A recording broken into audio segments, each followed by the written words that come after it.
A paz do Senhor, graças a Deus, mais uma oportunidade que Ele me concede de poder voltar a comunicar com cada um de vocês. Agradeço a Deus pela sua vida, você que tem acompanhado o nosso trabalho. Estou hoje aqui para postar um comentário da última lição aí do terceiro trimestre da CPAD. Trimestre esse que nós estamos utilizando aí fora do tempo. Seria de fato agora seria a lição do quarto trimestre, mas aí a CPAD ela está com essa lição aqui do terceiro trimestre, uma vez que no terceiro trimestre aplicou-se uma edição especial de jovens e adultos, e agora para o quarto trimestre ficou a lição do terceiro trimestre, aí no caso a lição de adultos. E nós temos trabalhado aqui uma série de lições dentro dessa revista do terceiro trimestre, para fecharmos aqui esse ano de 2020. Nós temos trabalhado aí lições em torno com a temática maior, a fragilidade humana e a soberania divina, o sofrimento e a restauração de Jó. Durante essas 12 lições que passaram e hoje a última lição, nós trabalhamos um pouco aí sobre a vida de Jó, tomando Jó como um modelo de fragilidade humana, e ao mesmo tempo, ao tempo que trabalhamos a fragilidade humana, nós também vimos a soberania de Deus. Confesso para vocês que foram lições para mim muito importantes, porque vieram a acrescentar muito na minha vida, mesmo já tendo lido o livro de Jó em outras ocasiões, algumas vezes, mas não lendo com foco como eu o fiz, a partir da necessidade de poder estar meditando nesta lição, nessa temática, na temática da lição. Como uma lição, ela trabalhou com base no livro de Jó, explorando aí o livro de Jó, e de uma certa forma nós contemplamos boa parte dos capítulos do livro de Jó, foram aí, boa parte foi contemplada durante aqui o nosso estudo. Na primeira lição, nós estudamos sobre o livro de Jó, um panorama sobre o livro de Jó, foi a lição de número 1. A lição de número 2, nós estudamos sobre quem era Jó, essa personagem Jó, que é aí a protagonista aqui da história. Na lição de número 3, nós estudamos sobre Jó e a realidade de Satanás, mostrando que Satanás de fato ele existe, ele é um ser criado por Deus, um ser pessoal. E nós vimos nessa lição, a lição de número 4, nós vimos o drama de Jó, o momento quando Jó ele perde os seus bens materiais, como também os seus filhos e a sua saúde. Na lição de número 5, nós vimos o lamento de Jó, o momento no qual nós analisamos a humanidade de Jó aí, de fato em ação, sendo evidenciada, apesar dele ser um homem, vamos dizer assim, espiritual, ele também era extremamente humano. Isso para mim é algo muito caro que o cristão deve encarar, que por mais espiritual que nós sejamos, nós não deixamos de ser humano, terrivelmente humano. Então podemos aprender um pouco sobre a questão da humanidade de Jó, aí no tocante ao seu lamento. A lição de número 6, nós estudamos a teologia de Elifaz, quando ele levanta aí um questionamento, mas ao mesmo tempo é o que ele defende, se só os pecadores sofrem. Ele parte do princípio que o sofrimento é para aquele que cometeu um pecado e, portanto, Jó estava em pecado. Vimos também na lição 7 a teologia de Bildade, quando ele lança um questionamento, mas que também é a maneira como ele pensa. Se há sofrimento, há pecado oculto.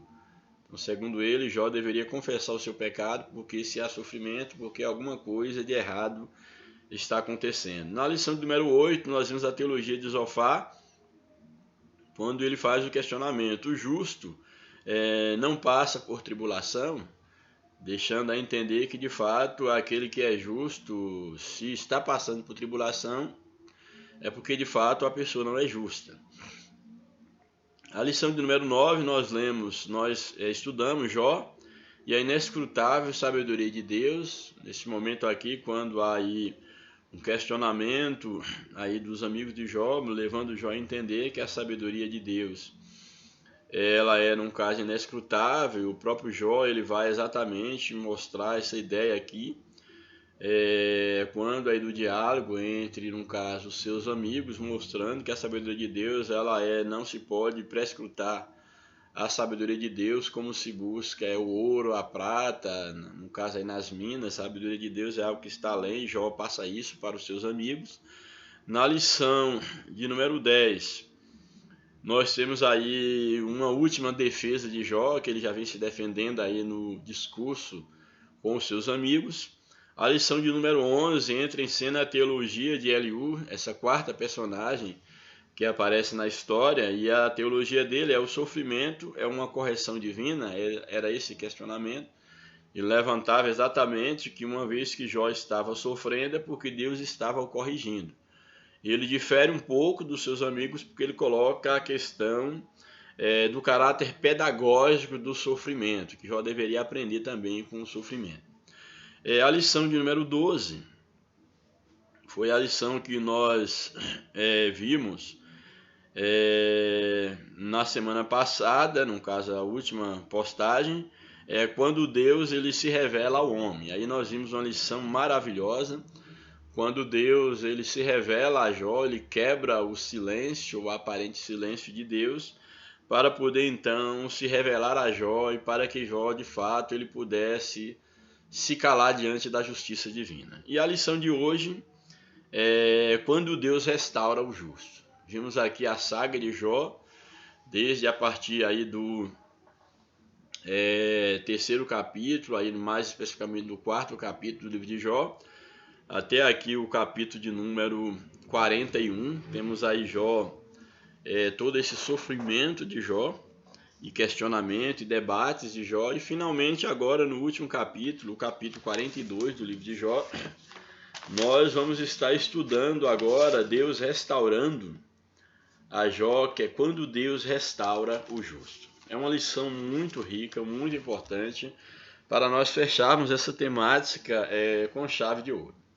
Bem, o tema da lição, o título é Quando Deus restaura o justo. É interessante aqui fazer aqui uma observação que eu julgo que é muito cara dentro aqui do contexto do livro de Jó, e isso pode aplicar para qualquer um outro contexto. É que nós vimos aqui que Jó ele passou esses momentos de dificuldade, momentos de grande aflição, onde o próprio Deus o entregou nas mãos do seu inimigo maior, que era Satanás. E aí, diante de todo aquele sofrimento que ele passou, tendo um propósito divino, nós vimos agora que a Bíblia diz que Deus mudou o cativeiro de Jó. E o título da lição, quando coloca aqui, nos apresenta que Deus restaura o justo, e aqui mais especificamente falando de Jó, e é uma aplicação geral, eu quero antes fazer uma observação, e a lição vai até apontar isso, que é o seguinte: a ideia aqui de Deus restaurar o justo não é a ideia de Deus retribuir algo ao justo.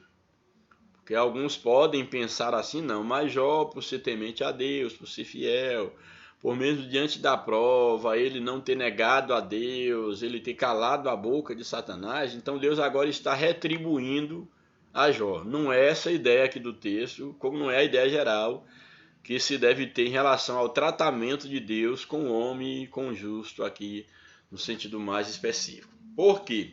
Porque se nós colocarmos aqui Deus retribui o justo, dá uma ideia de uma barganha, de algo que foi comprado, que o justo fez por merecer, uma vez que ele teve uma vida de justiça, então ele merecia ou ele merece, vamos dizer assim, que Deus retribua, que Deus paga pela sua fidelidade. Então a ideia aqui, o comentarista aqui, ele foi muito feliz quando aqui no título da lição ele coloca quando Deus restaura o justo. Então o que aconteceu com Jó foi uma restauração e não uma retribuição, porque isso daria a ideia de que Jó fez por merecer e que Deus estava sendo devedor a Jó, portanto ele deveria agora retribuir dentro do âmbito da justiça retributiva, deveria pagar, retribuir Jó pelos seus atos de justiça. Então não, de fato não é isso. Deus ele restaurou a vida de Jó. Jó havia sido trincado, podemos dizer assim, pelo sofrimento. Jó havia perdido tudo. Jó havia estado num estado de de prostração diante do sofrimento, havia sido vendido ao sofrimento, todas as suas forças haviam acabado, ele havia chegado no fundo do poço, e Deus agora está restaurando Jó. Deus está, vamos dizer assim, restaurando a moral de Jó, restaurando a saúde, restaurando a vida espiritual, restaurando a Jó como um todo. Então há um momento quando Deus ele permite e ele prova o justo, mas Deus também ele é um Deus que nos restaura quando nós somos trincados ou nós somos, vamos dizer aí, mudados, podemos dizer assim, durante o processo da prova. Bem, aí o texto áureo da lição, ele nos apresenta: e o Senhor virou o cativeiro de Jó quando orava pelos seus amigos, e o Senhor acrescentou a Jó outro tanto em dobro a tudo quanto dantes possuía. Não vou comentar porque vai aparecer aqui na leitura bíblica em classe, leitura essa que contempla aí o último capítulo do livro de Jó, capítulo 42, contempla todo o capítulo, 17 versículos. Esse verso do textuário é o verso de número 10 e não irei comentá-lo, portanto, agora. A verdade prática da nossa lição, ela nos apresenta: a restauração do ser humano acontece em razão do amor e da misericórdia de Deus, e não como consequência do esforço pessoal, piedade ou atos de bondade. Muito bem colocada essa verdade prática, porque ela casa exatamente com o título e com aquilo que nós comentamos sobre restauração. Está aqui a verdade que deve ser posta em prática, está nos apresentando que a restauração do ser humano, ela se dá pelo um ato de misericórdia, um ato de amor da parte de Deus, e não como uma consequência dos atos que o homem praticou. Então, a restauração divina do ser humano é um ato de misericórdia, um ato de amor, e não é uma consequência pelo homem ter tido algum esforço pessoal, algum mérito, alguma bondade, uma vida de piedade que faz com que ele tenha direito de ser restaurado por Deus. Então essa verdade prática ela é muito importante para a nossa vida. Entendemos que a restauração divina para o homem, de um modo geral, ela é resultado do amor e da misericórdia divina. Louvado seja Deus. Bem, indo para o capítulo de número 40, o verso 1 ao 17, nós vamos então aqui meditar um pouco nesse texto. Aí logo no primeiro verso do capítulo 42, nos diz o seguinte: então respondeu Jó ao Senhor e disse. Olha, a ideia aqui de Jó ter respondido ao Senhor, nós vamos observar que nas lições anteriores que nós lemos, nós aqui podemos meditar, por exemplo, no capítulo 38, capítulo 39, capítulo 40, capítulo 41, era Deus respondendo a Jó os seus questionamentos e Deus mostrando a sua grandeza, mostrando a sua soberania enquanto um Deus criador, enquanto um Deus que está além da criação, mostrando que não era razoável, não era plausível o questionamento de Jó e que de fato Jó não poderia questionar ao Criador a maneira como ele agia com as suas criaturas. E Deus então ele respondeu a Jó nesses capítulos, 4 capítulos que nós lemos, e Jó ele não pôde responder a nenhuma pergunta de Deus e ele teve que se calar. E aqui no capítulo 42, depois de Deus ter terminado o seu diálogo, o seu discurso, ter falado com Jó, Jó agora então ele vai responder a Deus diante daquilo que Deus havia mostrado para ele. Tá aí o verso, o capítulo 42, verso 41, exatamente quando aqui o texto nos diz: e então respondeu Jó ao Senhor e disse, respondendo a Deus quanto àquilo que Deus havia afirmado no tocante à sua soberania, a criação de todas as coisas, e que Jó não estava lá para poder questioná-lo. Jó não era anterior a Deus, não tinha conhecimento para poder dialogar e nem questionar o Todo-Poderoso. E aí o verso de número 2, depois que Jó respondeu ao Senhor, verso 1, o verso 2 diz: aí Jó então respondendo ao que Deus havia dito. O que Jó vai responder? O que Jó vai dizer para Deus? Ele diz o seguinte: bem sei eu que tudo podes. Ou seja, depois de Deus ter revelado, mostrado, e agora não era só por informação de outros, mas agora Deus ter se revelado a Jó, ter falado com Jó, ele vai e afirma para Deus, olha, bem sei eu que tudo podes. Ou seja, eu já sabia que tu és poderoso, tu és soberano, e diante de tudo quanto tu me mostrastes, não tenho consciência plena que tu podes todas as coisas. Que tu és soberano, tu és Senhor da criação, e eu sei que tudo podes. Então, Jó aqui mais uma vez, ele está afirmando, está confirmando, ele está admitindo a soberania de Deus, que Deus é soberano, ele é todo poderoso, que ele pode todas as coisas. Então agora Jó, ele não está, vamos dizer assim, ele não está aqui rebatendo Deus. Ele não está questionando os atos de Deus, mas ele está admitindo a soberania divina e se calando diante da soberania de Deus. Portanto, ele diz, olha, bem sei que tudo podes, e nenhum dos teus pensamentos pode ser impedido.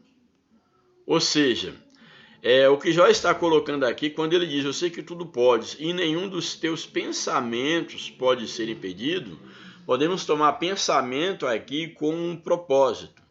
Que a ideia aqui, no caso de pensamento, é claro, é uma linguagem humana, metafórica. Aqui, no caso, é uma figura de linguagem, uma antropopagia, o antropomorfismo e a antropopatia, que seria mais ou menos a linguagem, não me lembro muito bem os termos agora, mas o que nós temos aqui é que quando Jó fala que os teus pensamentos não podem ser impedidos, aqui nessa linguagem aqui é figurada, mostrando Deus, o pensamento de Deus, uma característica humana, num caso em Deus. Então o que nós temos aqui nessa figura de linguagem. Então, quando ele diz que os teus pensamentos não podem ser impedidos, nós temos que tomar aqui pensamento com uma ideia de propósito. Ou seja, os pensamentos de Deus são os propósitos divinos, podemos, para ficar mais claro, são as ações divinas. Então, Jó, ele admite que Deus pode todas as coisas e que nenhum dos seus pensamentos, dos seus propósitos pode ser impedido. Ou seja, eu sei que tu és poderoso e que ninguém pode impedir que tu faças o que tu queira fazer. Eu acho isso muito importante, por quê? Porque Jó está admitindo exatamente a infelicidade que ele teve em questionar, vamos dizer, o que Deus havia feito, no caso, o seu sofrimento.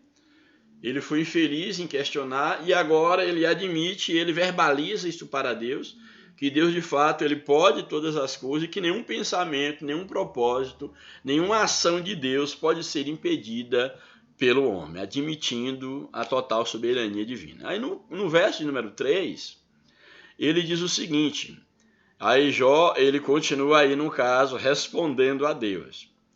Quem é aquele, dizes tu, que sem conhecimento encobre o conselho? Ou, anteriormente, Deus, ao iniciar o diálogo com Jó, lá num dos capítulos que nós lemos, se não me falha a memória, o capítulo de número 38, se não me falha a memória, exatamente, capítulo 38, verso de número 2, depois disso o Senhor, do meio de um redemoinho, respondeu a Jó, o verso 2, quem é este que obscurece os meus desígnios com palavras sem conhecimento? Então Jó agora, aqui no capítulo 42, ele está dizendo para Deus, respondendo a Deus, quem é aquele, dizes tu, que sem conhecimento encobre o conselho? Ou seja, tu disseste, tu questionaste, tu procuraste saber, tu inquiriste sobre quem é aquele que obscurece o conselho sem entendimento. Aí ele está se apresentando para Deus, dizendo, não, aquele que fez isso foi eu. Porque essa é a ideia do texto, olha, quem é aquele, dizes tu, que sem conhecimento encobre o conselho? E essas palavras foram exatamente dirigidas para Jó. Então Jó agora ele está se apresentando, olha, quem é aquele, dizes tu, que sem conhecimento encobre o conselho?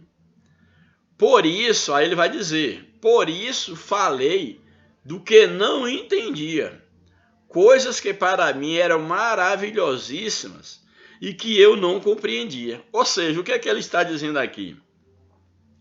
Quando o questionamento é sobre quem é aquele que encobre o conselho sem conhecimento, Jó vai dizer o seguinte, olha, esse é exatamente eu. Eu falei da forma que eu falei exatamente porque eu não tinha entendimento. Ele está admitindo. Então, porque uma vez que ele toma a pergunta de Deus, ele retoma a pergunta de Deus. Quem é aquele que sem conhecimento encobre o conselho? Ele vai dizer, olha, por isso falei do que eu não entendi. Ou seja, eu falei do que não entendia, eu estava obscurecendo o conhecimento exatamente porque eu não tinha entendimento. Então ele agora se apresenta aceitando a sua incapacidade, olha, por isso falei, porque eu não entendia, eu não tinha conhecimento. Coisas que para mim eram maravilhosíssimas, a ideia de maravilhosa é que estava bem além do seu entendimento. Por exemplo, ele não conseguia compreender o porquê do seu sofrimento, por exemplo. Aquilo era maravilhosíssimo, o próprio sofrimento de Jó, porque ele não entendia coisas que para mim eram maravilhosíssimas e que eu não compreendia. Ou seja, que estava fora da compreensão de Jó. Primeiro momento, estava fora o seu próprio sofrimento. Ele não compreendia o porquê ele estava sofrendo, por isso que ele buscava uma resposta. E também estava fora, totalmente inatingível, era maravilhosíssimo demais para Jó entender os propósitos divinos, a ação de Deus, porque Deus agia daquele jeito.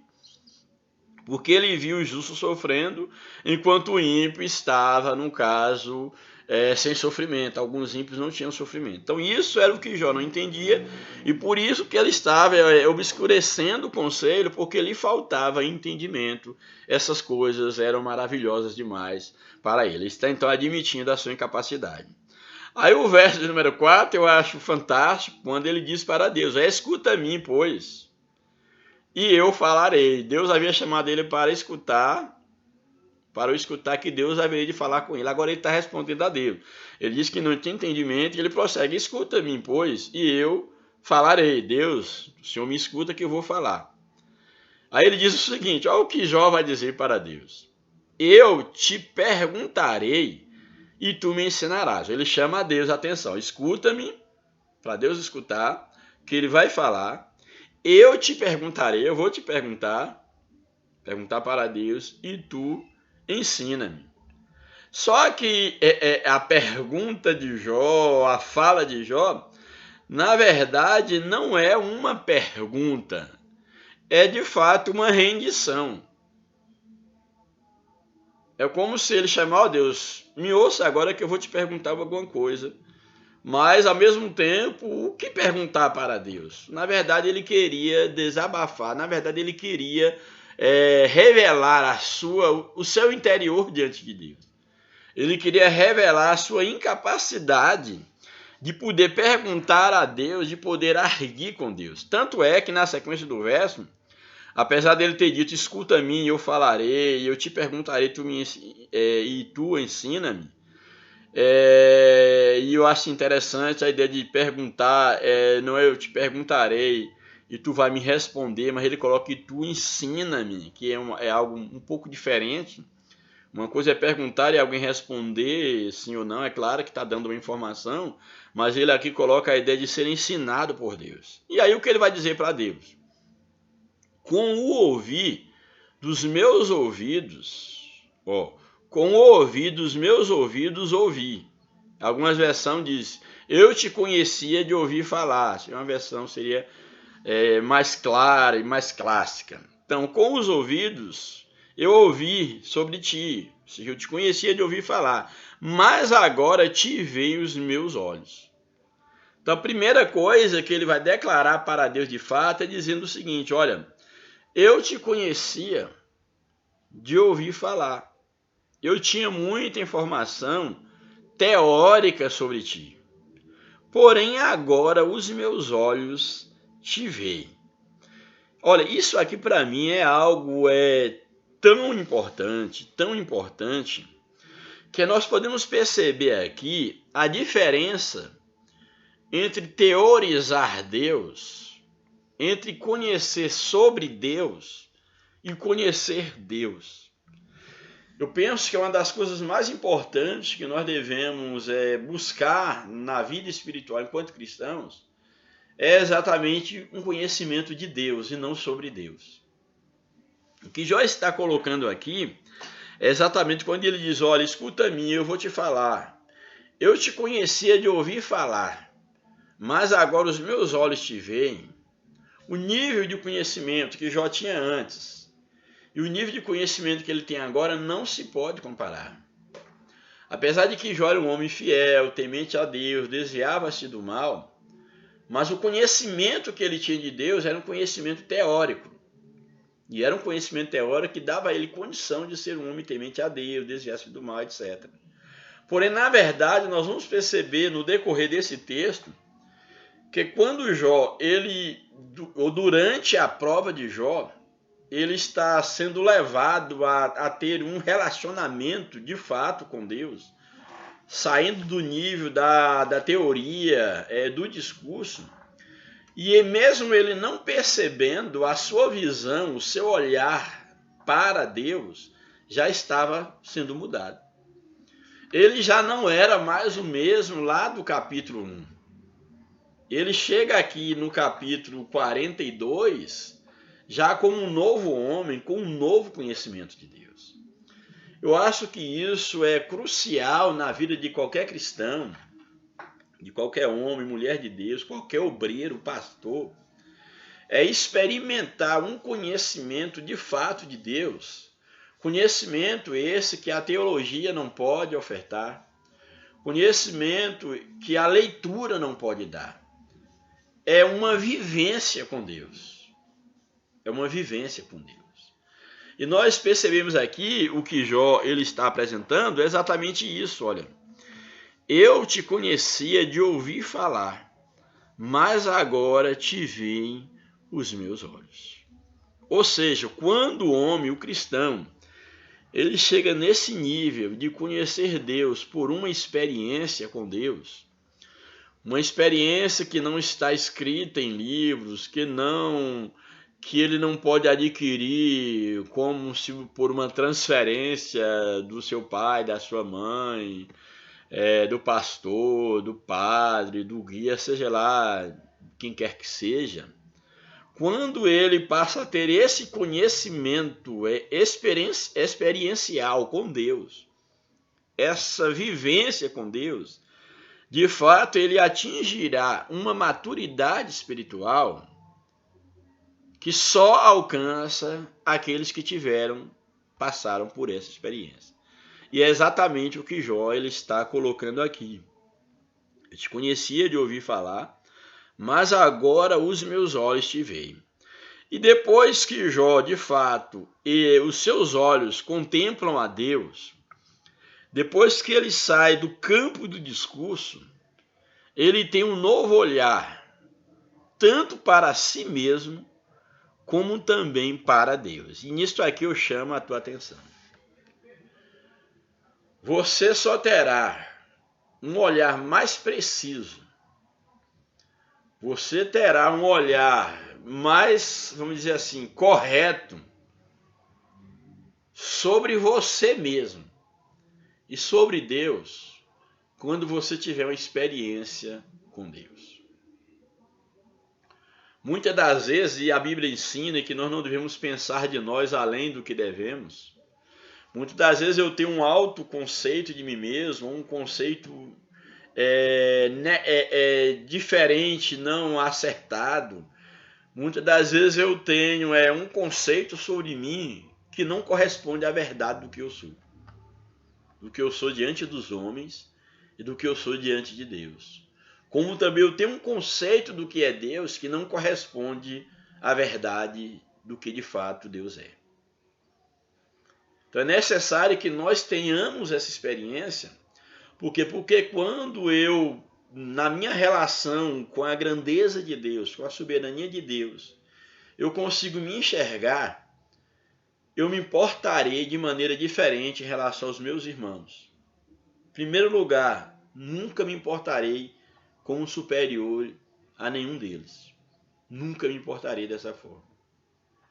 Também nunca me importarei como se Deus precisasse de mim,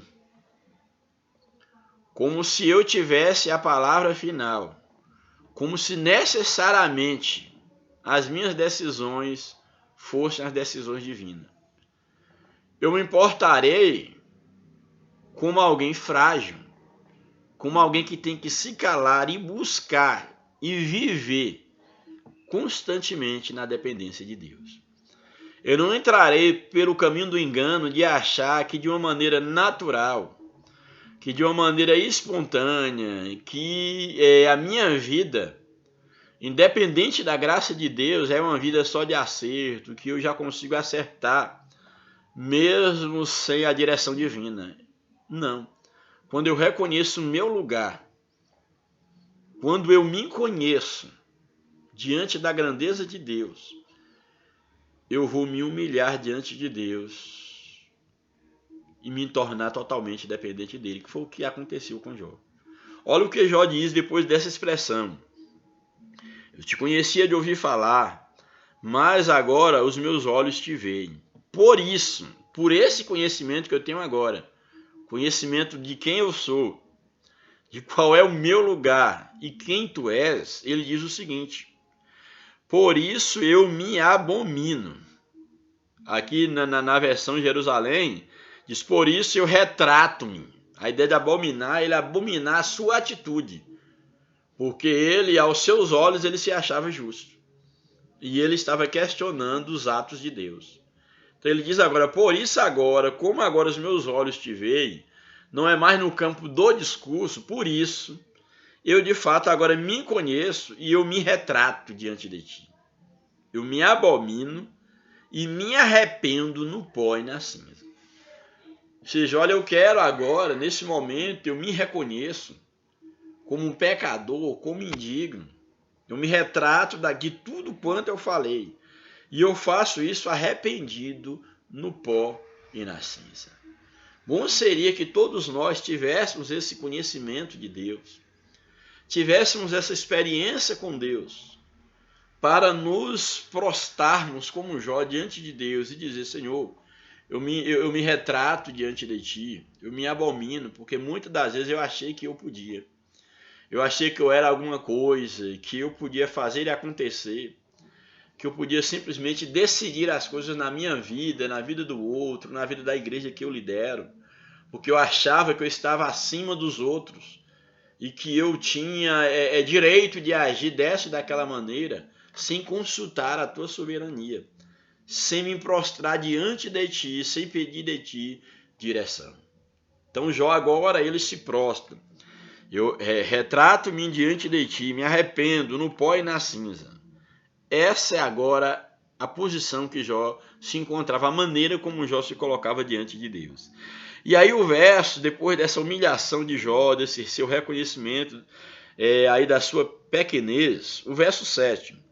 Sucedeu, pois, que acabando o Senhor de dizer a Jó aquelas palavras que ele havia dito antes, o Senhor disse, depois que aqui houve um hiato aqui, para Jó responder a Deus, e agora depois, no início, Deus havia, no caso, respondido a Jó, no caso, o Senhor havia respondido até o capítulo 41, aqui fala como Jó se comportou diante da resposta de Deus, se humilhando, e aqui retoma ao que Deus, depois de Deus ter falado com Jó, Jó respondido a Deus, retoma agora o cenário de Deus agora se voltando para os amigos de Jó.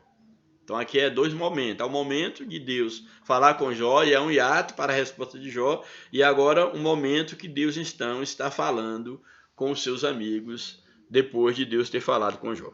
Então, verso 7. Sucedeu, pois, que acabando o Senhor de dizer a Jó aquelas palavras que nós vimos anteriormente, até o capítulo de número 41, diz o seguinte aí no verso 7. O Senhor disse a Elifaz, o temanita, que era um dos amigos de Jó, o Senhor fala a ele, dirigindo-se, é claro, o que era para ele servia para os outros dois amigos de Jó. Bem, então o Senhor disse a Elifaz, o temanita, a minha ira se acendeu contra ti e contra os teus 2 amigos, que eram os 3 amigos de Jó, que eram, no caso, Elifaz, Bildade e Zofar. Então o Senhor diz: a minha ira se acendeu contra ti e contra os teus 2 amigos, porque não disseste de mim o que era reto, como o meu servo Jó. Ou seja, Deus dirige para os amigos de Jó e diz o seguinte: olha, vocês não falaram o que é justo de mim, vocês engrandeceram a minha soberania e apagou no discurso o meu amor, a minha misericórdia. E o que Jó falou de mim, Jó, em momento algum, apesar dos seus questionamentos, Jó não negou a minha soberania, e é exatamente por não entender o que estava passando, por perceber que não era, que não sou injusto, mesmo isso está imbuído dentro do questionamento, porque Jó ele procurava entender o porquê que ele passava aquilo, porque ele não cria que Deus estivesse fazendo aquilo com ele. Então Jó, ele, apesar de toda a sua reclamação, pela sua incompreensão, como ele acabou aqui de dizer para Deus, mas ele não pecou, vamos dizer assim, contra Deus, apesar da sua humanidade, como um ser humano, ele poder se angustiar, poder questionar, etc. Mas em momento algum ele pecou contra Deus, como a própria Bíblia coloca. Então é o seguinte, então o que nós temos aqui é que Deus diz aos amigos, no caso de Jó, e na pessoa de Elifaz, a minha ira se acendeu contra ti, contra os teus amigos, porque não disseste de mim o que era reto, como o servo Jó. Só fazendo aqui uma pequena observação, que aqui Deus dirige, no caso, a Elifaz, e aos outros 2 amigos de Jó, que no caso é Bildade e Zofar, e aqui não entra essa repreensão aqui, pelo menos nominalmente, a um outro personagem que entra na história, que é Eliú, dando a entender que esses 3 amigos, como o próprio capítulos apresentam, eles foi quem discursaram a princípio com Jó, e Eliú ficou por último, dando a entender o que ele, no caso, chegou depois, veio de outra região, não tenha vindo, dá a entender que não veio junto com esses 3 amigos, mas o certo é que aqui a Bíblia não fala mais em Eliú, fala desses 3 amigos de Jó, que foram os 3 primeiros, no caso aí Elifaz, Bildade e Zofar. Só essa observação. Aí o verso 8, dirigindo aí no caso Elifaz e aos seus amigos, Deus diz: olha, tomai, pois, 7 bezerros e 7 carneiros, e ide ao meu servo Jó, e oferecei holocausto, e ide ao meu servo Jó, e oferecei holocaustos por vós, e o meu servo Jó orará por vós, porque deveras a ele aceitarei, para que eu vos não trate conforme a vossa loucura. Era loucura que eles falaram de Jó e de Deus, porque vós não falaste de mim o que era reto, como o meu servo Jó. Ou seja, apesar da teologia de vocês, da aparente verdade do que vocês falaram, mas vocês falaram uma meia-verdade e não falaram de fato sobre mim, sobre o que de fato quem eu sou, como também Jó ele pôde, no caso, ser um diferencial, como Jó testemunhou sobre mim. Então aqui eu acho interessante, por quê? Porque quando Deus manda aqui que eles deveriam fazer um holocausto e que eles deveriam pedir a Jó para orar por eles. Por quê? Porque deveras a ele aceitarei. Deus está dizendo que, olha, em atenção a ele, por amor de Jó, eu ouvirei a vocês, mas a vocês eu não ouvirei. Então vocês dirijam-se a Jó, levem o holocausto, para que Jó ele possa interceder por vocês, Jó aqui exercendo o papel aqui de sacerdote, intercedendo pelos seus amigos, porque por amor a Jó, né? Por amor a Jó, por amor a ele, porque deveras a ele aceitarei, para que eu não vos trate conforme a vossa loucura. Então aqui Deus está colocando sobre Jó a responsabilidade de poder interceder pelos seus amigos, aqueles que o ofenderam, para que eles pudessem se livrar, no caso, do castigo divino. Aí o verso 9. Então foram Elifaz, o temanita, Bildade, o zuíta, e Zofar, o naamatita, e fizeram como o Senhor lhes dissera. E o Senhor aceitou a face de Jó. A ideia aqui de o Senhor ter aceito a face de Jó é que Deus atendeu a intercessão de Jó. Jó, então, ele não se recusou a interceder pelos seus amigos, e ali, como um gesto de amor, ele intercedeu a Deus pelos seus amigos para que Deus os perdoasse, né, não os punisse, e a Bíblia diz que o Senhor aceitou a face, a presença de Jó, ou seja, aceitou a intercessão de Jó. Louvado seja o nome do Senhor. Aí o verso 10 nos apresenta o seguinte: e o Senhor virou o cativeiro de Jó quando orava, ou seja, quando intercedia pelos seus amigos. E o Senhor acrescentou a Jó outro tanto em dobro a tudo quanto dantes possuía. O que nós temos aqui nesse texto? Primeiro momento, que Jó, ao estar intercedendo pelos seus amigos com esse gesto de amor, se colocando diante de Deus pelos seus amigos, a Bíblia diz que Deus, então, nesse momento, virou o cativeiro de Jó. A ideia aqui de virar o cativeiro é exatamente como se alguém que está preso, encarcerado, e de repente essa pessoa é liberta do cárcere. E é interessante que a ideia aqui da liberdade do cárcere aqui de Jó não era uma mera liberdade do cativeiro, era aqui sim é o verdadeiro sentido da restauração. Ele foi livre do cativeiro, mas ele também foi restaurado. Não foi só uma ideia de poder ser livre, houve uma restauração de Jó. Jó, ele já não era mais o mesmo. Na verdade, Deus estava trabalhando em Jó para que ele se tornasse um novo homem. Sofrimento já estava fazendo isso, e ao ter esse encontro, essa experiência com Deus, e culminando no ato de interceder pelos seus amigos, o cativeiro de Jó então é virado, que exatamente nos fala da restauração de Jó. Então o Senhor virou o cativeiro de Jó quando orava, intercedia pelos seus amigos, e o Senhor acrescentou outro tanto em dobro a tudo quanto antes possuía. Foi restaurado e fez parte dessa restauração.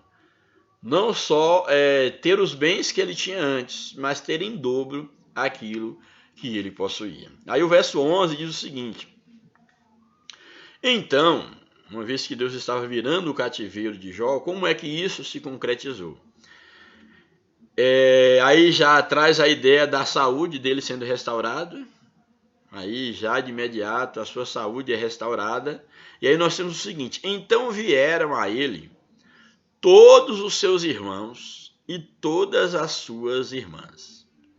Então dá a ideia aqui de que ele tinha irmãos, ele tinha irmãs, mas todos afastaram dele. E aí o texto diz que vieram a ele todos os seus irmãos, todas as suas irmãs, e todos quantos dantes o conheceram, ou seja, os antigos conhecidos, os antigos amigos, que haviam se afastado de Jó, porque agora Jó não tinha mais nada para oferecer, que é como acontece, infelizmente, continua acontecendo, a história se repete, todos haviam abandonado a Jó, todos haviam abandonado. Então agora Deus, ao virar o cativeiro de Jó, Deus está fazendo com que todas essas pessoas, elas novamente elas se voltem para Jó, e aqui eu não tenho nenhuma dúvida, como uma ação divina. Deus então agora faz com que essas pessoas agora, que antes desprezou a Jó, elas, vamos dizer, num só momento, um momento não quer dizer necessariamente numa só hora, mas numa só sucessão de fatos, que todos esses retornem para Jó, mas retornem agora, inclusive cumprindo, fazendo uma prática que era comum, vamos dizer, dentro daquele contexto, quando da restauração de alguém, que era exatamente, havia num caso um costume dentro dessa cultura naquela época de trazer presentes, esses presentes que aqui a gente vai ver que eles cada um se volta para Jó, e havia um costume de poder trazer presentes e oferecer, no caso, alguém que ao visitar alguém importante, por exemplo, quando se vinha visitar alguém importante, era uma prática trazer presente, e principalmente alguém que havia passado por um infortúnio, passado por um momento de dificuldade, e essa pessoa era muito importante, então havia uma prática de depois da calamidade as pessoas ajudarem alguém.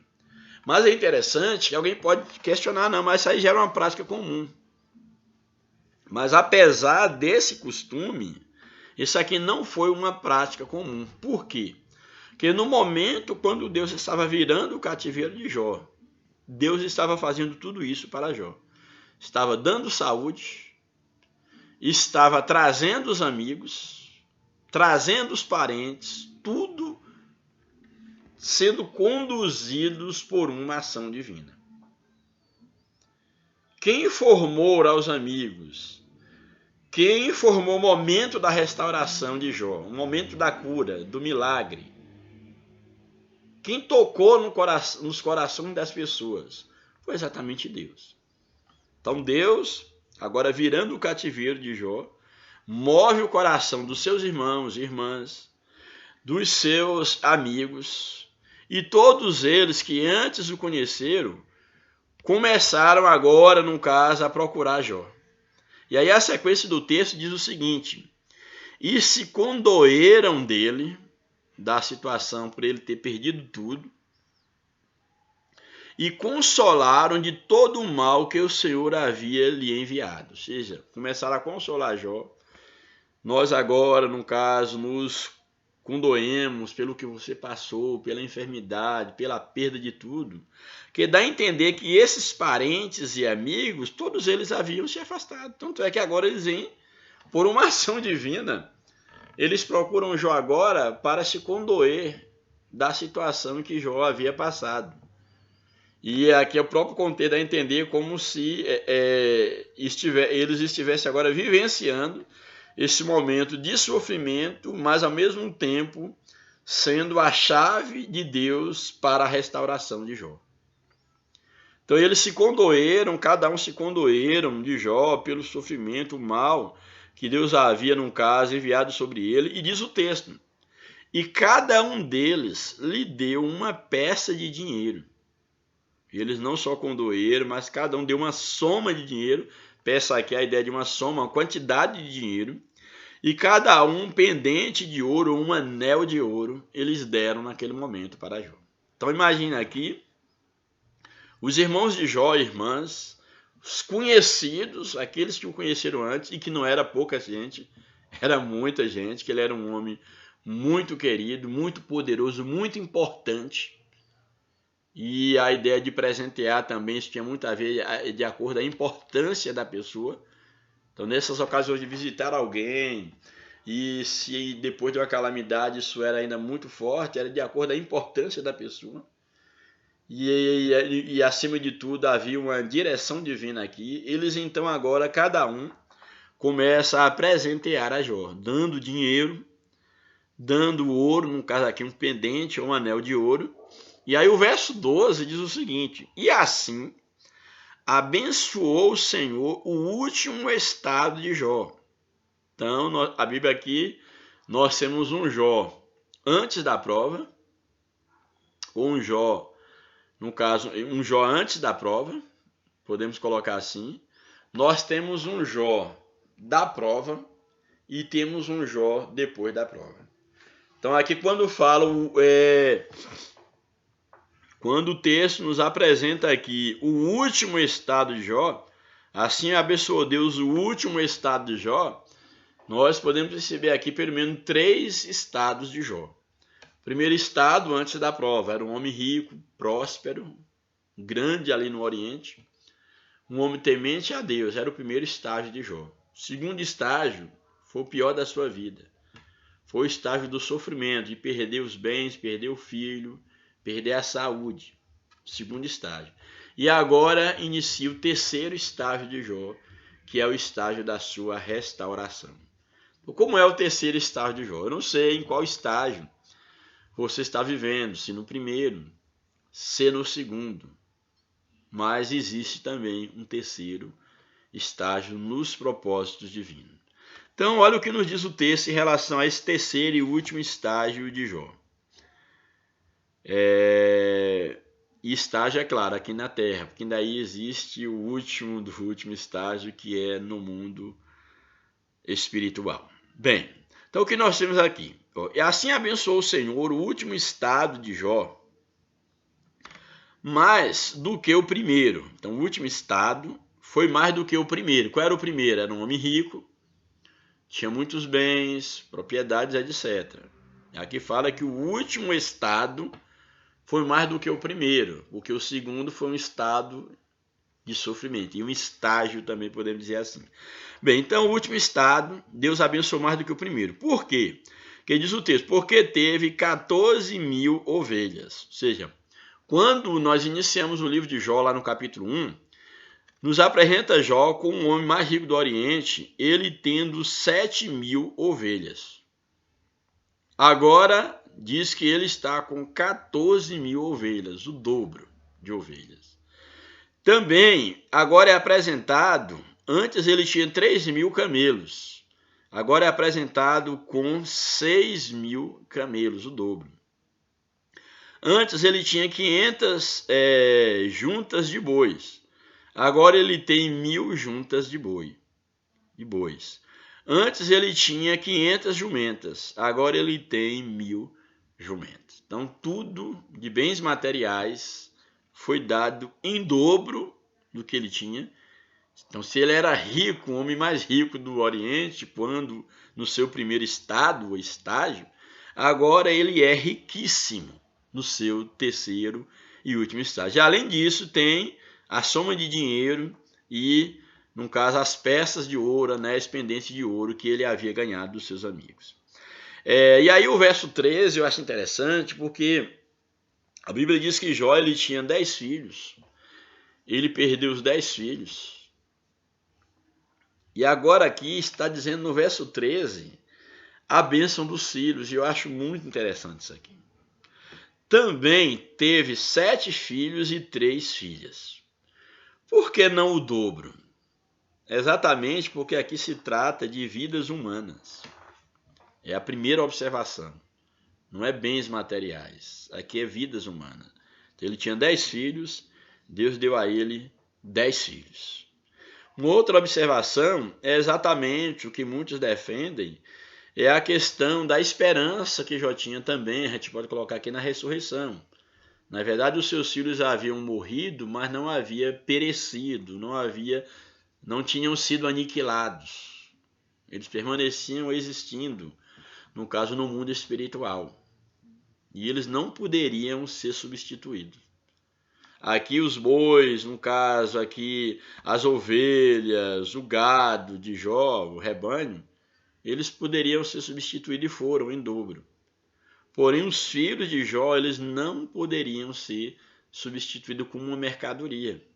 Jó, ele tinha esses 10 filhos que estavam com Deus, podemos dizer assim, e Deus dava a ele mais 10 filhos. Em dobro também? Sim, porque em dobro. A ideia de dobro aqui é porque 10, ele permanecia com os 10 que haviam partido, mas Deus lhe dava também mais 10 filhos. Mas é muito interessante essa ideia aqui.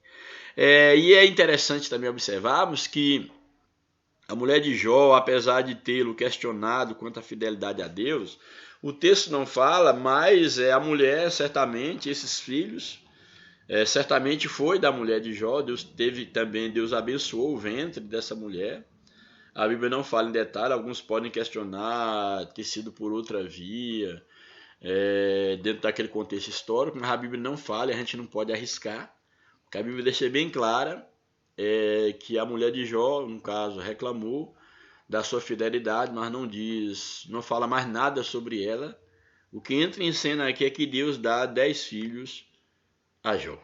E aí a gente só pode ficar com essa informação. É perigoso afirmar aquilo que a Bíblia não afirma. Bem, então Deus dá a ele 7 filhos, como tinha antes, e 3 filhas. E eu acho interessante o verso 14, porque Jó, ele dá nome, não fala do nome das filhas, dos filhos de Jó, mas fala do nome das 3 filhas de Jó. Uma coisa que é fantástico para nós e dentro daquela cultura algo revolucionário. Porque aqui nós vimos aqui que dentro de um contexto, de uma cultura onde a mulher ela não tinha preeminência, nós temos aqui pelo menos 2 fatores que assim emblemático e ensina muito no livro de Jó, é exatamente essas 3 filhas de Jó. Porque é citado o nome das 3, é o primeiro fator. E um outro fator emblemático aqui também é a questão da herança que Jó dá às suas filhas.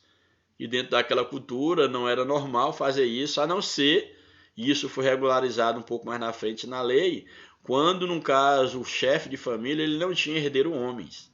Mas aqui, no caso, Jó tinha 7 filhos homens. Por que, então, ele deu herança às suas filhas? É uma outra coisa também que é algo inovador dentro aqui do livro de Jó. Bem, então aí no verso 14, diz o seguinte, vai citar o nome das filhas de Jó. E chamou o nome da primeira, a primogênita, a mais velha, chamou o nome de Gemima, que segundo algumas versões quer dizer pomba. Algumas versões vai dizer isso, que seria o sentido de pomba, seria o sentido de carinhosa. Pomba, carinhosa, ardente, a ideia do amor, etc.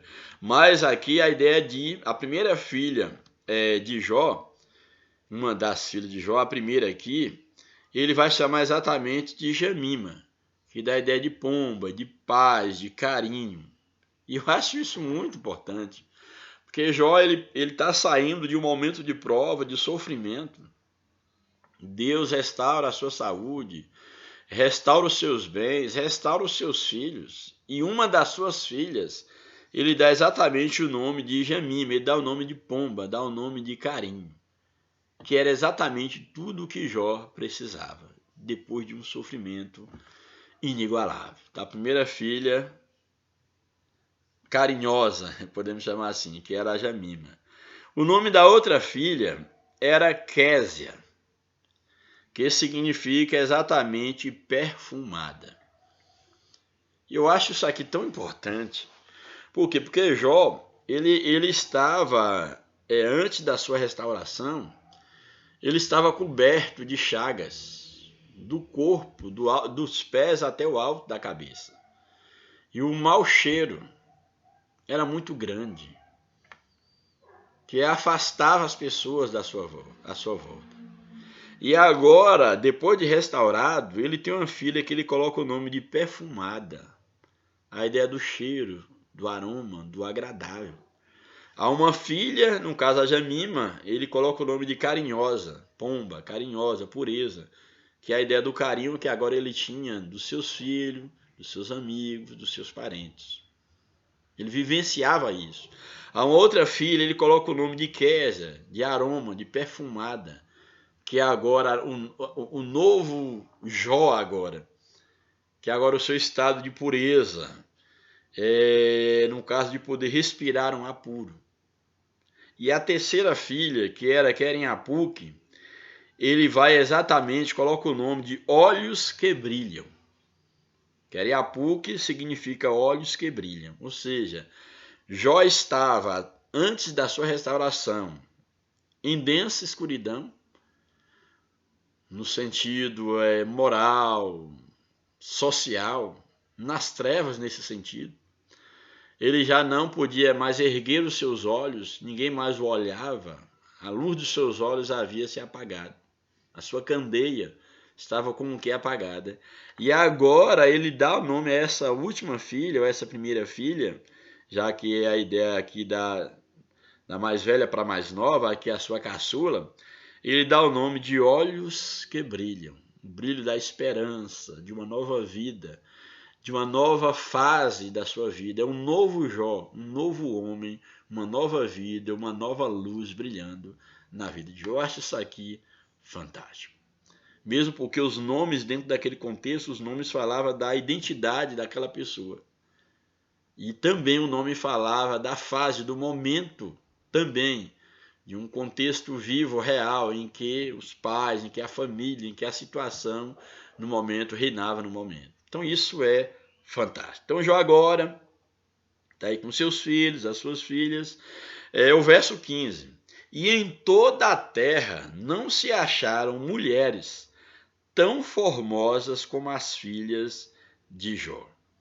Eram as mulheres mais formosas dentro daquele contexto, naquela época. Inclusive, aí em desfile de 7 de setembro, a gente vê, no caso, o desfile das filhas de Jó. Aí saiu um grupo social que, quando 7 de setembro, aquelas meninas pegam mulheres muito bonitas para representar lá as filhas de Jó. Então aqui não havia mulheres mais formosas como as filhas de Jó dentro daquele contexto histórico. E o seu pai lhes deu herança entre seus irmãos. E aqui também é uma outra inovação, porque é uma prática incomum da herança a uma filha, no caso a mulher. A herança geralmente era para os filhos, então foi uma prática incomum, que foi considerado um pouco mais tarde, sob a lei, um pouco mais tarde, que no caso, o pai não tendo filho, no caso o homem, ele poderia então conceder à mulher, no caso, uma herança. Mas isso aqui era uma prática comum para aquele contexto, e Jó fez isso com as suas filhas, diante de tudo aquilo que elas representavam, como nós já colocamos. O verso 16. E depois disso,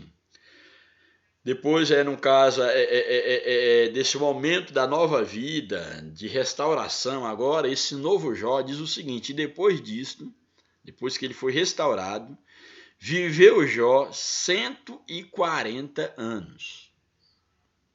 Jó ele vai viver 140 anos desfrutando da nova fase, do novo estado de restauração diante de Deus. E viveu Jó 140 anos e viu a seus filhos e aos filhos de seus filhos. Ele viveu 140 anos e viu seus filhos e aos filhos de seus filhos, ou seja, aos seus bisnetos. Ele chegou a ver os seus bisnetos, ou seja, até a 4ª geração, louvado seja o nome do Senhor. É o que Jó vivenciou pós-restauração. Então morreu Jó, velho e farto de dias. Ou seja, a ideia de ser velho pode parecer ser redundante, já era velho e era farto de dias. Mas que os seus dias, a própria fartura, a ideia do farto aqui, seria velho, na questão da aparência, e também farto de dias, ou seja, viveu bastante. E também, é claro, com a bênção de Deus, não só na fartura de dias, mas esses próprios dias fartos, em quantidade, eram fartos também da provisão da bênção divina. Esse é o novo Jó restaurado, louvado seja o nome do Senhor. Bem, agora vou para a lição, essa primeira hora eu quis deter aqui no texto, e agora nós vamos apresentar aí alguma pincelada aí na lição dos pontos significativos. Bem, a introdução da lição nos apresenta, nessa última lição, trataremos da restauração de Jó. Como nós já vimos, quando ele se humilha diante de Deus e ele intercede por seus amigos, aí começa o momento da restauração. Constataremos também que o testemunho de Deus sobre Jó provou ser verdadeiro e seus amigos tiveram de se retratar. Então, o que Deus havia falado sobre Jó era verdadeiro e os amigos tiveram que se retratar diante da injustiça que fizeram a Jó. O primeiro tópico da lição vai apresentar e apresenta a humilhação de Jó. O primeiro subtópico, o Jó humilhado. E aí vai mostrar que os capítulos 38, 39 e 40 demonstram como um Deus expôs a sua, no caso, onipotência, o plano da criação, a sua sapiência, para preservá-lo. Um Deus que não só criou, mas um Deus que preservou. Isso foi mostrado aí nos capítulos 38, 39 e 40, Deus mostra ao patriarca a sua incapacidade de não compreender aí a dinâmica da criação. Deus mostrou isso para Jó. Jó ele se convenceu que seus próprios questionamentos eles eram injustos, tanto é que ele vai responder a Deus dizendo que ele falava do que ele não entendia. E ele vai, no caso, se Jó não era capaz, por exemplo, de conseguir dominar nem sequer uma criatura criada por Deus, como nós vimos lá no caso do Leviatã, etc., se ele não pode dominar nenhuma criatura, não entender sequer uma criatura, com que direito ele queria criticar, vamos dizer assim, a criação divina ou o próprio Deus? Então ele admite-se incapaz para isso.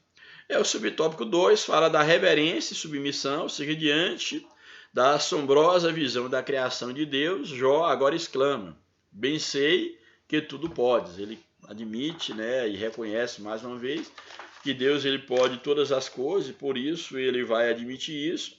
Ele vai perceber que tudo que aconteceu na sua vida havia um desígnio maior, Deus não estava ausente, havia um propósito.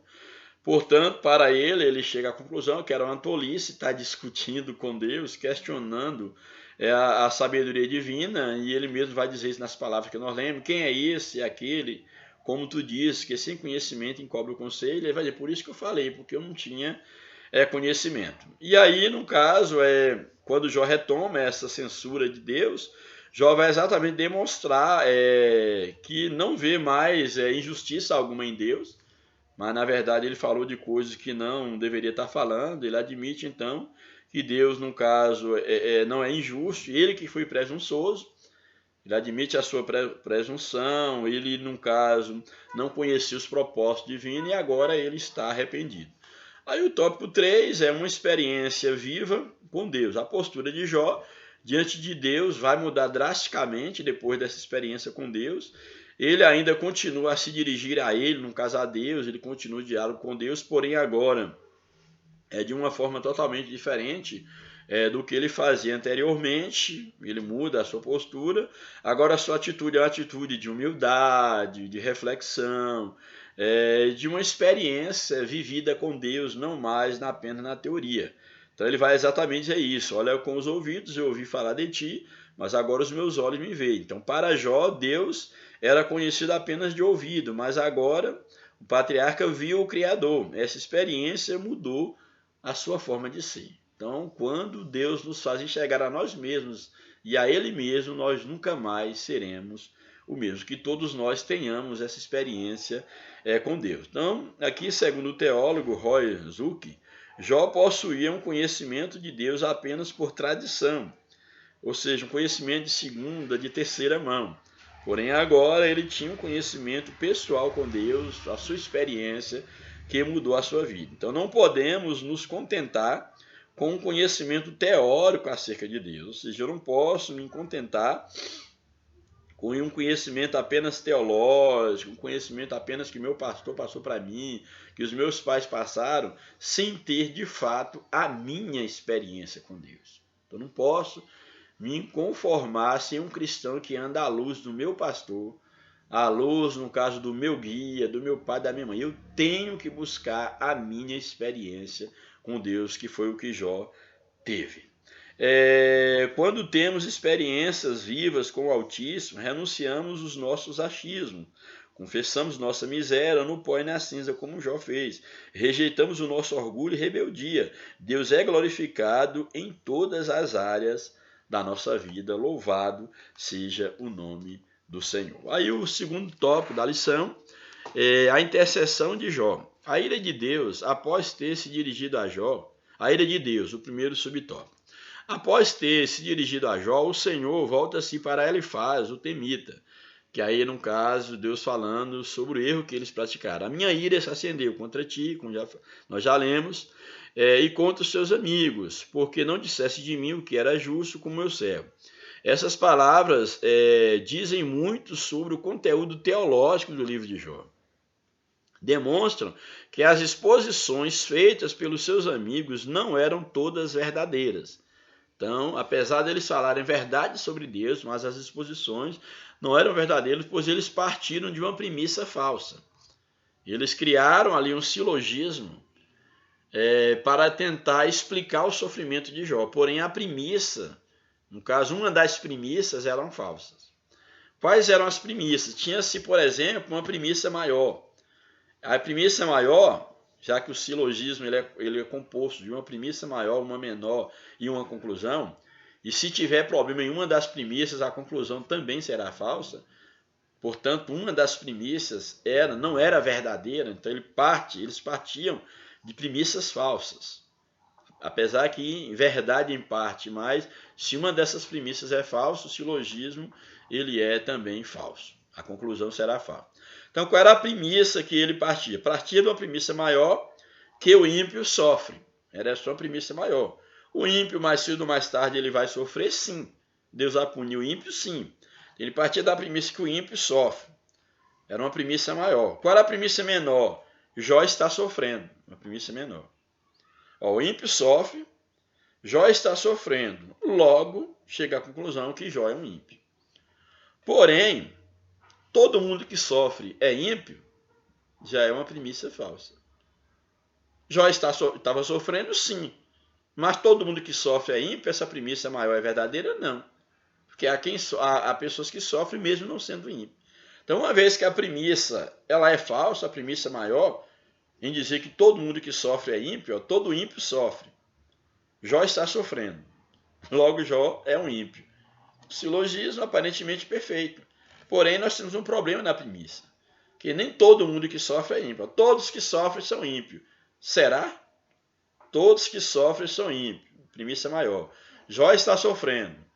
Logo, como Jó faz parte do todo, Jó é ímpio, mas Jó não era um ímpio. E nem todo mundo que sofre é o ímpio. Daí o cuidado dessas teologias de poder totalizar ou de poder pegar um aspecto da vida, um aspecto da própria natureza de Deus e ignorar outro aspecto, que era exatamente o que os amigos de Jó faziam. Pegava o aspecto do Deus que pune, do Deus que é soberano, e não pegava o aspecto do Deus misericordioso, não pegava o aspecto de levar em conta a soberania de Deus em relação aos seus propósitos, tanto com o ímpio como também com o justo. Eles não entendiam, criaram silogismos falsos, e aí a conclusão, é claro, falso, a partir dessas premissas, para poder avaliar a vida de Jó. Então eles não apenas acusaram o patriarca, mas associaram o seu sofrimento a algum pecado cometido por ele.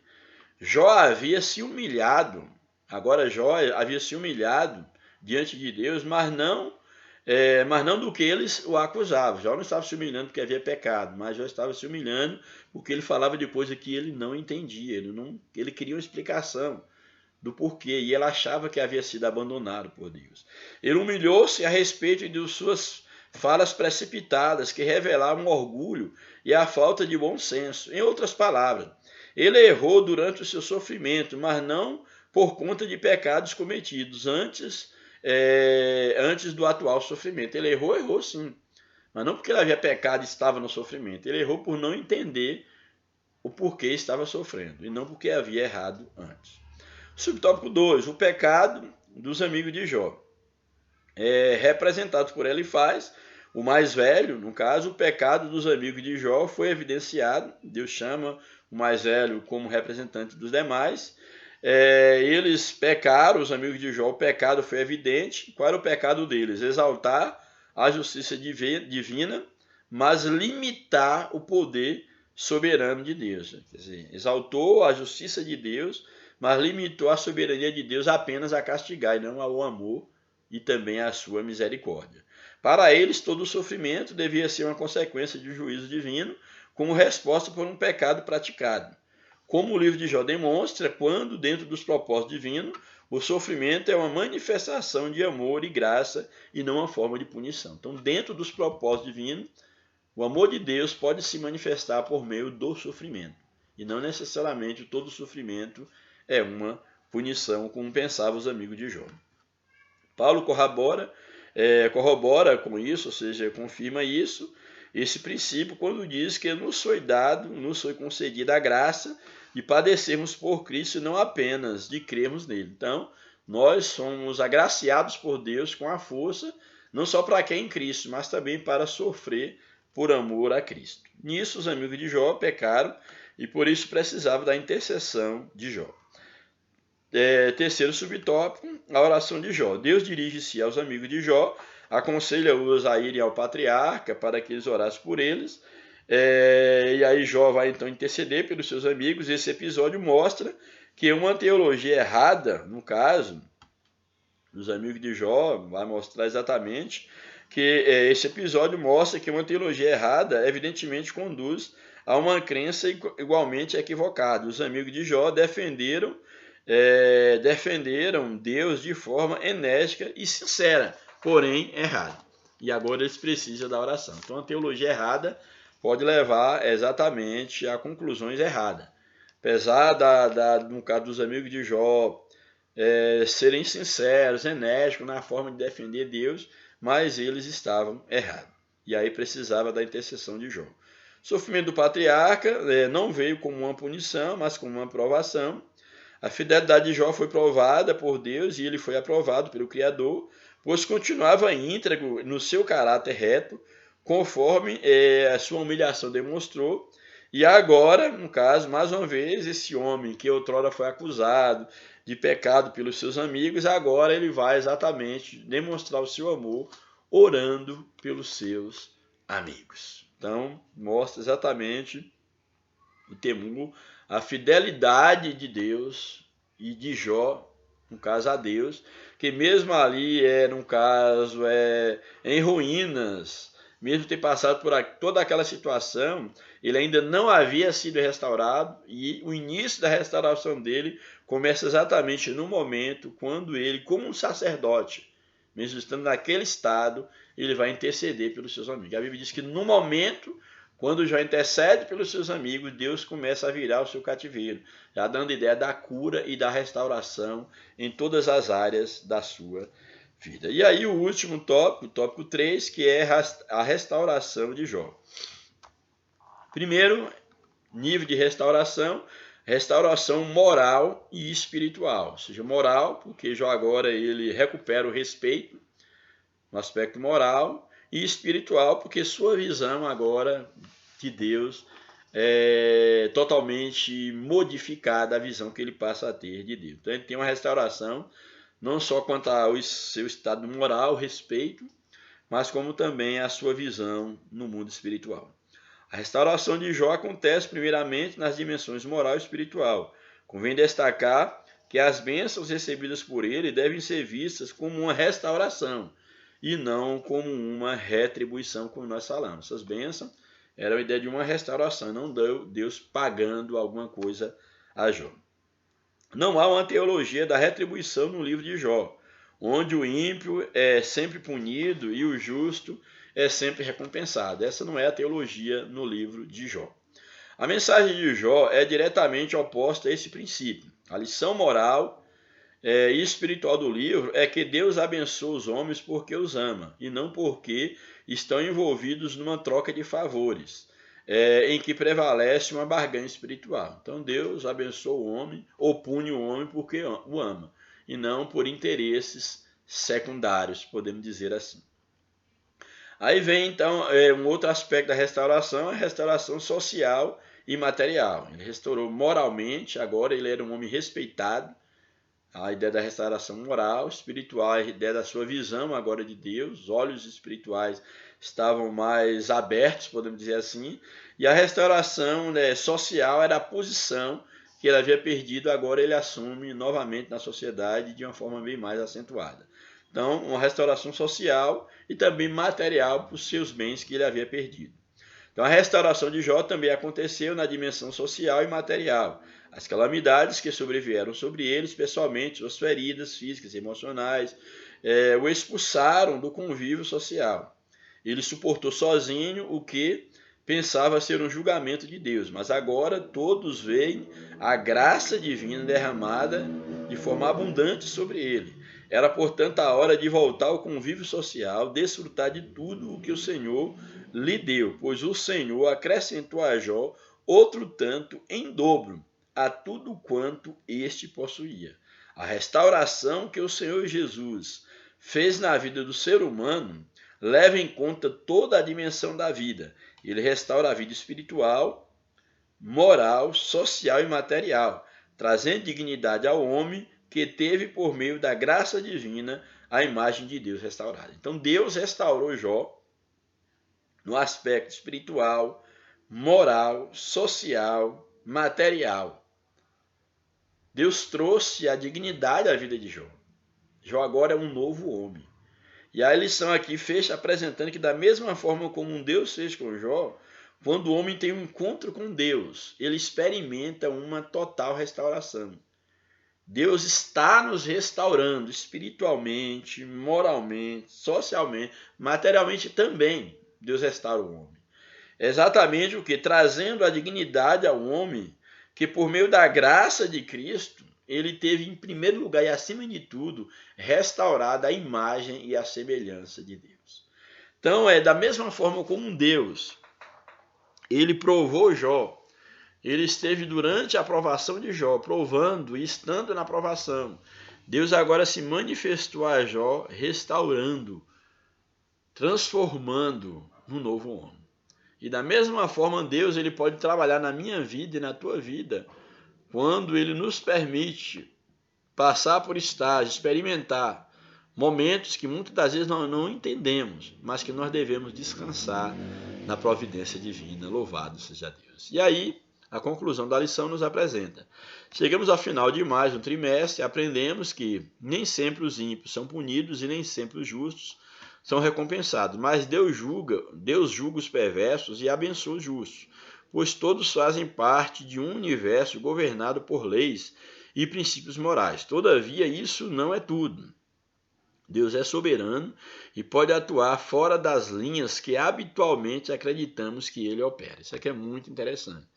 Às vezes nós traçamos linha, nós criamos quadrados e achamos que Deus opera dentro daquilo que nós traçamos. E não é isso. Deus é soberano, ele tem os seus planos são elevados e ele faz aquilo que lhe apraz e não precisa da satisfação das suas ações. Assim podemos aprender que Deus não nos prova porque deseja nos punir, mas porque ele nos ama, ele nos prova. A Bíblia diz que ele açoita a todo aquele que ele toma por filho, quando for necessário, é claro.